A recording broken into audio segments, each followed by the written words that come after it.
गांव में कौशल्या नाम की एक बहुत गरीब औरत रहती थी। कौशल्या की एक छोटी बेटी थी जिसका पेट पालने के लिए वो दूसरों के घरों में काम करने जाया करते थे। वो अपनी बेटी मनी को घर पर ही छोड़कर जाया करते थे। वो पूरा दिन घर के बाहर ही मिट्टी में खेलती रहती थी। एक दिन मनी को बुखार आ गया।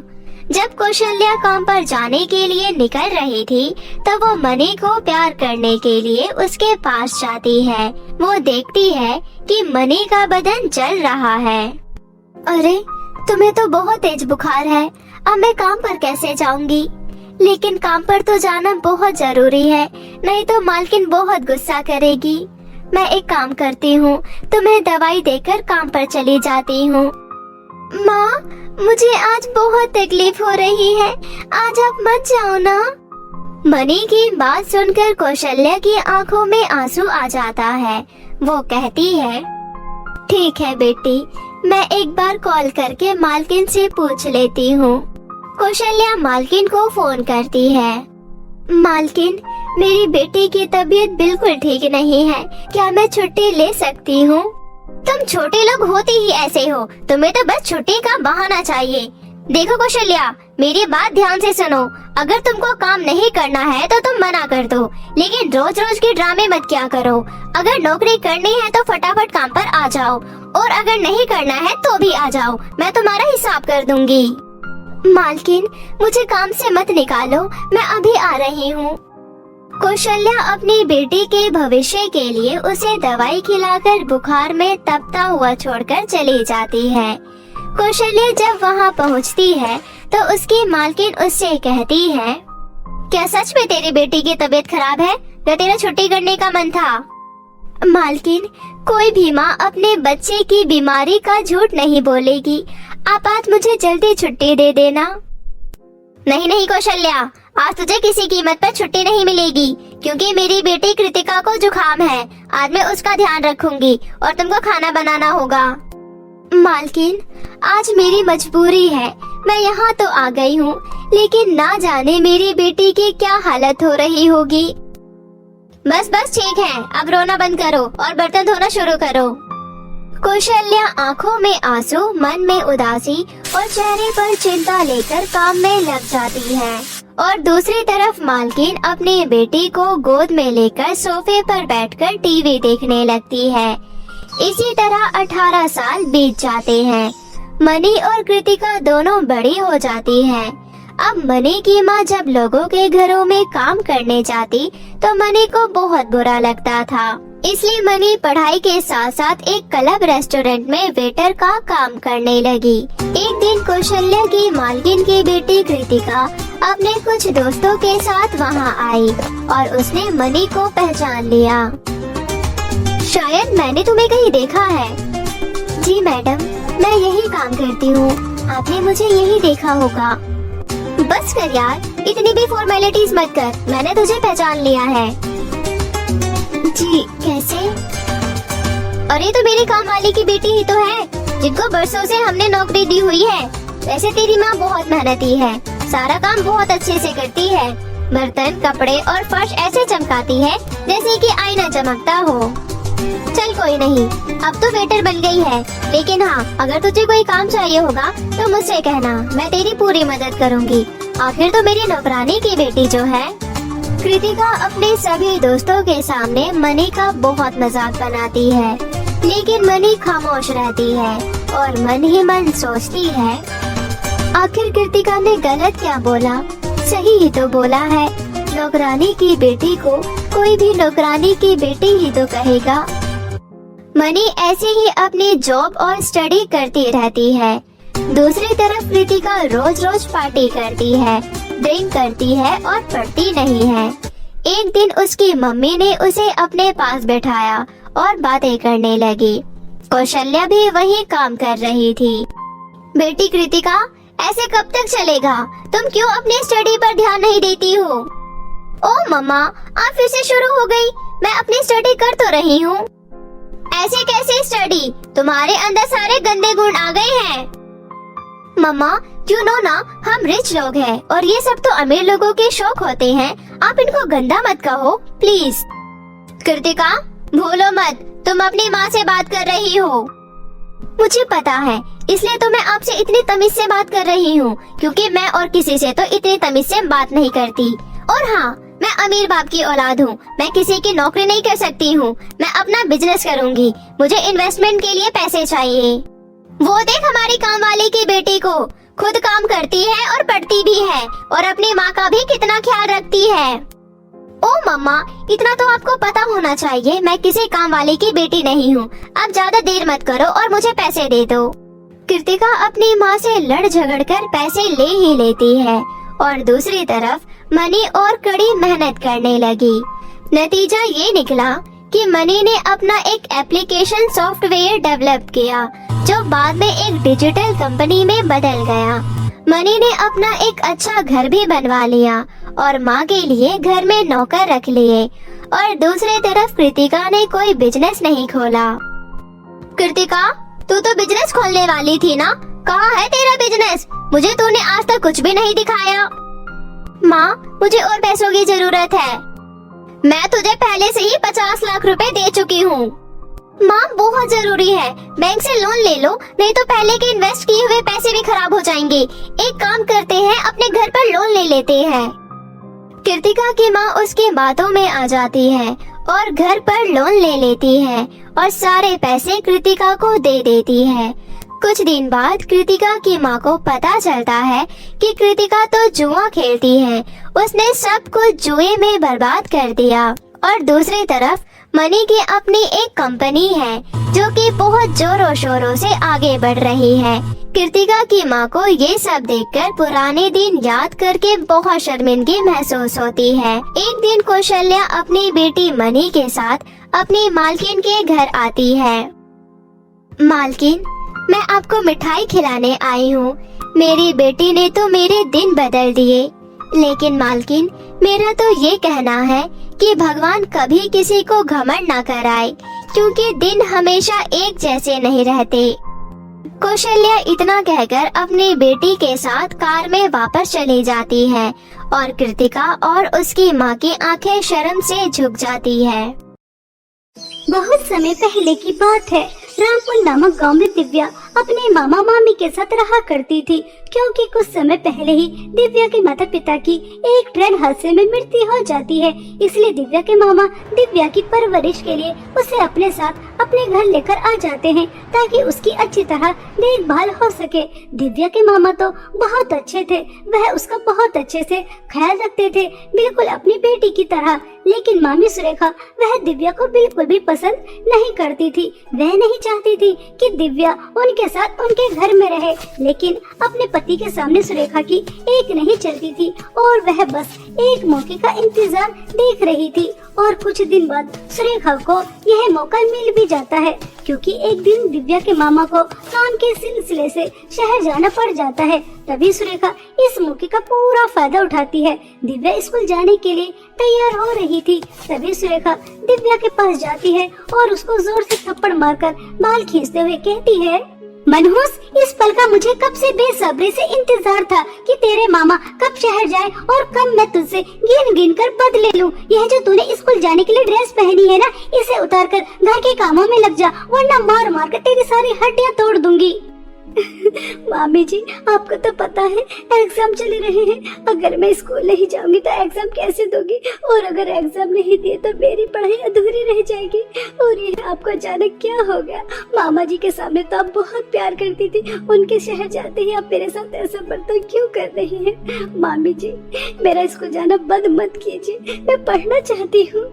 अब मैं तुझ जैसी मनहूस लड़की को और बर्दाश्त नहीं कर सकती। मेरा बर्दाश्त का बंध टूट चुका है। पहले अपने माता पिता को खा गई और अब इस घर में आकर अपनी मनहूसत फैला रही है। हम दोनों पति पत्नी में लड़ाई करवाती है। मनहूस, हम तेरा पालन पोषण करें या फिर अपने बच्चों का? मेरी भी बेटी है, मैं तुझे उसका हक नहीं मानने दूंगी, इसलिए आज से तेरा स्कूल जाना बंद। अब तू मेरे लिए सिर्फ एक नौकर की हैसियत से है। अगर तू घर के सारे काम करेगी, जिस हालत में मैं तुझे रखूंगी उस हालत में रहेगी तो तू इस घर में रहेगी, वरना मैं तुझे इस घर से धक्के मार के निकाल दूंगी। अब तेरे मामा भी नहीं है यहाँ तेरी साइड लेने के लिए, और जब वो यहाँ आएंगे तो तेरे बारे में पूछेंगे तो मैं कोई भी मन गढ़ंत कहानी सुना दूंगी, तेरे खिलाफ भड़का दूंगी, समझ रही है? और वैसे भी तो मुझे ऐसी वैसी औरत मत समझना, मैं बहुत खतरनाक खतरनाक औरत हूँ, समझ रही है? बेचारी दिव्या चुपचाप अपनी मामी की बात मान लेती है, क्योंकि दिव्या अच्छी तरह से जानती थी कि उसकी मामी कितनी ज्यादा खतरनाक है। वह जो कहती है वैसा ही करती है। अगर उसने अपनी मामी की बात नहीं मानी तो वह कहाँ जाएगी? उसके पास तो सर छुपाने के लिए छत भी नहीं है। बेचारी दिव्या मायूस होकर अपनी स्कूल की ड्रेस उतार देती है और घर के काम काज में लग जाती है। दिव्या पूरे दिन घर के काम करती और उसके बाद सुरेखा के पैरों की मालिश करती। और सुरेखा की बेटी नैना, वह भी बिल्कुल अपनी माँ की तरह थी। वह भी दिव्या को बहुत ज्यादा परेशान करती थी। अपना स्कूल का सारा होमवर्क दिव्या से कराती थी और उससे खाने के लिए कभी कुछ मंगाती तो कभी कुछ मंगाती। जितना हो सकता था दोनों माँ बेटी मिलकर दिव्या को परेशान कर रही थी। और खाने के लिए भी 3-4 दिन में सिर्फ एक ही बार उसे देती और पहनने के लिए भी फटे पुराने कपड़े देती। ऐसे ही एक दिन नैना और सुरेखा दोनों किसी की पार्टी में जा रही थी। नैना अपने रूम में तैयार हो रही थी, तभी दिव्या नैना से कहती है, नैना, मैंने तुम्हारी अलमारी आज देखी है। तुम्हारे पास कितना ज्यादा सामान है, कितनी ज्यादा नेल पॉलिश, लिपस्टिक और कितनी ज्यादा सुंदर सुंदर ड्रेस। यह सब तो मैंने बस सपने में ही देखा है। आज हकीकत में देखकर कैसा लग रहा है? नैना, अगर तुम्हारी कोई चीज रिटायर हो गई हो तो प्लीज मुझे दे दो, मैं भी यूज कर लूंगी, क्योंकि इतनी अच्छी अच्छी महंगी महंगी चीजें मैंने आज से पहले कभी यूज नहीं की। तूने अपनी औकात देखी है? तो इस घर की नौकरानी है और मैं इस घर की मालकिन, और तू अपने मन से इतनी ज्यादा महंगी महंगी और ब्रांडेड चीजों का ख्याल निकाल दे, क्योंकि मैं तुझे अपना एक फटा हुआ रुमाल ना दूं। यह सब चीजें देनी तो बहुत दूर की बात है। और हाँ, एक बात कान खोल के सुन, मैं पार्टी में जा रही हूँ। मेरे जाने के बाद मेरी किसी भी चीज को हाथ मत लगा लेना। अगर मुझे कोई भी चीज इधर से उधर नजर आई तो मैं तेरी हड्डी पसली तोड़ दूंगी। इस तरह से नैना दिव्या को जोर जोर से डांट रही थी। यह आवाज सुनकर सुरेखा रूम में आती है और अपनी बेटी से कहती है, क्या हुआ मेरी प्यारी बच्ची, तू इतना क्यों भड़क रही है? मैंने तुझसे कितनी बार कहा है तू ज्यादा टेंशन मत लिया कर। अगर ऐसी वैसी कोई बात है तो मुझसे कह दिया कर। और ये नौकरानी मनहूस तुझसे क्या कह रही है? जरा तू मुझे तो बता, मैं इस नौकरानी की अभी खबर लेती हूँ। अगर इसने तुझे जरा भी परेशान किया हो तो। अपनी माँ के बार बार पूछने के बाद नैना उन्हें सब बता देती है कि किस तरह वह उसकी चीजों पर नजर रखती है। तभी सुरेखा दिव्या को एक जोर से थप्पड़ लगाती है और उससे कहती है, मनहूस, हमेशा बस सजने संवरने का ही तुझे शौक है, काम करने का तो है नहीं। हमेशा तुझसे बस काम कह कर करवाना पड़ता है। घर कितना गंदा पड़ा है और कितने सारे गंदे कपड़े पड़े हैं और अभी इस्त्री भी होनी है। बस 24 घंटे आराम आराम आराम। काम तो इस महारानी से कहीं मत दो। इतना सारा काम जब पड़ा है वह कौन करेगा? तेरी मरी हुई माँ। जब तक हम दोनों पार्टी में से वापस आते हैं तब तक घर के सारे काम हो जाने चाहिए। और आज के बाद मेरी बेटी की किसी भी चीज पर नजर मत रख लेना, वरना तेरी आंखें निकाल लूंगी। मम्मी, आपको पता है एक बार मैंने इस नौकरानी को बादाम खाते हुए देखा था। अब हम पार्टी में जा रहे हैं, हमारे पीछे तो न जाने नौकरानी क्या क्या चीज खाएगी। फ्रीज में मिठाइयाँ पड़ी हैं और किचन में सभी ड्राई फ्रूट रखे हैं। ये मनहूस उन्हें निकाल कर खा लेगी और इसके तो मजे ही मजे आ जाएंगे। मैं कहती हूँ कि आप फ्रीज में ताला लगा दीजिए। और हाँ मम्मी, आपने सभी गहने और पैसे लॉकर में रख दिए हैं ना? क्या पता ये गहने और पैसे चुरा कर भाग जाए। ऐसी 2 टके नौकरानी और गरीब लोगों का कुछ पता नहीं होता, ये कब क्या कर बैठे। अरे वाह मेरी प्यारी बच्ची, तो कितनी ज्यादा समझदार हो गई। बिल्कुल अपनी माँ पर गई है, माँ पर। तो सही कह रही है। मैं अभी किचन के अंदर और फ्रिज के अंदर ताला लगा देती हूँ और तू गहने और पैसों की फिक्र मत कर, वह सब बैंक में है। जब ऐसी गरीब और मनहूस नौकर घर में हो तो उनसे ये सब चीज छुपा कर ही रखनी चाहिए। और तू सुन मनहूस, मैं तेरी खाने की प्लेट बाहर रख दूंगी जो तुझे रोज मिलता है। और हमारे आने से पहले पहले सभी काम हो जाने चाहिए। महारानी बनकर आराम मत करने लग जाना। हाँ, ऐसा कहकर सुरेखा फ्रिज और किचन के अंदर ताला लगा देती है। दोनों माँ बेटी सज धज कर पार्टी में चली जाती हैं और दिव्या बेचारी घर में अकेली घर की देखभाल करने के लिए रह जाती है। वह पहले पूरे घर की अच्छी तरह सफाई करती है, उसके बाद कपड़े धोती है, इस्त्री करती है। सुरेखा और नैना के रूम की अच्छी तरह सफाई भी करती है, उनके कपड़े अलमारी में लगाती है और सारा काम करने के बाद वह अपने हिस्से का खाना किचन के बाहर से लेने जाती है। और खाना देकर दिव्या के आंसू रुकते नहीं हैं। वह बहुत रोती है क्योंकि रोज तो उसे 2 रोटी सब्जी के साथ मिल जाया करती थी, लेकिन आज सुरेखा जानबूझकर 4-5 दिन की बासी 2 रोटी चटनी के साथ रख कर गई थी। यह देखकर दिव्या को बहुत दुख होता है और वह अपने माता पिता को याद कर कर बहुत ज्यादा फूट फूट कर रोती है। माँ पिताजी, आज मुझे आप लोगों की बहुत याद आ रही है। आप दोनों मुझे इतनी जल्दी अकेला छोड़कर क्यों चले गए? इस दुनिया में अनाथ बच्चों का कोई नहीं होता, अपने ही उन्हें बोझ समझने लगते हैं। आपको तो स्वर्ग से सब दिखाई दे रहा होगा कि मेरे पर कितना अत्याचार हो रहा है। देखिए कैसे मुझे सूखी रोटी चटनी के साथ मिली है। यह सब कुछ जानबूझकर किया है ताकि मैं भूखी रह जाऊं और वह पार्टी में एंजॉय कर रही होंगी। माँ पिताजी, आपको पता था ना कि मुझे पढ़ने का कितना शौक था। पढ़ लिख कर मैं कुछ बनना चाहती थी, लेकिन आपकी मृत्यु के बाद मेरा ये सपना अधूरा ही रह गया। मुझसे मेरी पढ़ाई छिड़ गई। मम्मी की यह सारी बात कड़वे कड़वे घूंट मजबूरी में पीती हूँ ताकि वह मुझे घर से बाहर न निकाले। मुझे आपकी बहुत याद आ रही है, बहुत। इस तरह से दिव्या बहुत ज्यादा फूट फूट कर रो रही थी और अपने माता पिता को याद कर रही थी। तभी दरवाजे पर एक बूढ़ी औरत आती है और वह दरवाजे को खटखटाती है। दिव्या तुरंत दरवाजे पर जाती है तो वह बूढ़ी औरत दिव्या से कहती है, बेटा, क्या तुम्हारे घर में कुछ खाने के लिए है? क्या तुम मुझे कुछ खाने के लिए दे सकती हो? मुझे बहुत तेज भूख लगी है, बहुत समय से कुछ नहीं खाया। अम्मा जी, मेरी इतनी अच्छी किस्मत कहाँ है कि मैं अपने हाथ से किसी को कुछ दे सकूं।